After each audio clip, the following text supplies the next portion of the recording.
You know, as we begin to think about goals and dreams, given my circumstances, born in an abandoned building on a floor, being adopted, being labeled educable mentally retarded, failing twice in school, no college training, never worked for a major corporation, to believe that I had something of value. Have you ever thought about something you wanted to do and you talk yourself out of it? It's very important to realize that I found that most people fail in life not because they aim too high and miss.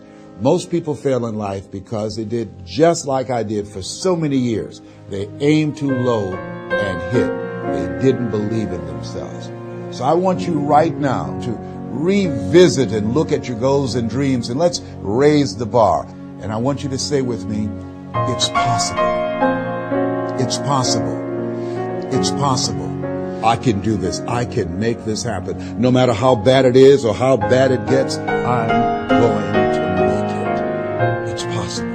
Yes, your dream is possible. Say that to yourself every day. Feed your mind with words that you write and words that you hear and words that you speak to yourself. Feed your faith and your doubts will starve to death. Say to yourself, it's possible. It's possible.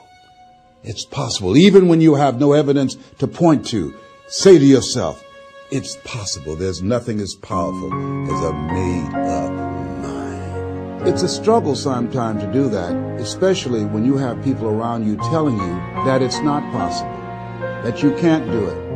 And they're constantly pointing out your failures of the past, constantly reminding you of all of the things that you don't have going for you. I'm reminded of the story of the two little boys that were playing on some ice during the winter.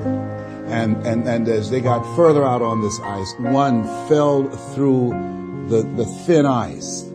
And so the little fellow that was still on top of the ice, he was trying to save his little buddy.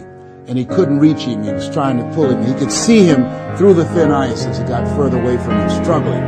And he couldn't reach him, and he was trying to break the ice, and he couldn't do it. And he looked around, and he saw a tree in the distance, and he ran, and then he got up on the tree, and he pulled and broke down an enormous-sized branch, and came back and savagely began to beat that ice, and broke it, and miraculously, he saved his friend.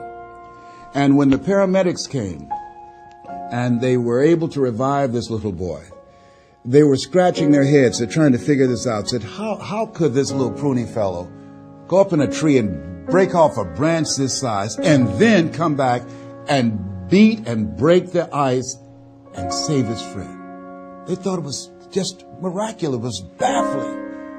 And an old guy who was there said, I can tell you how he did it. And they said, how? How did he do it? And he said, there was no one here to tell him that he couldn't do it.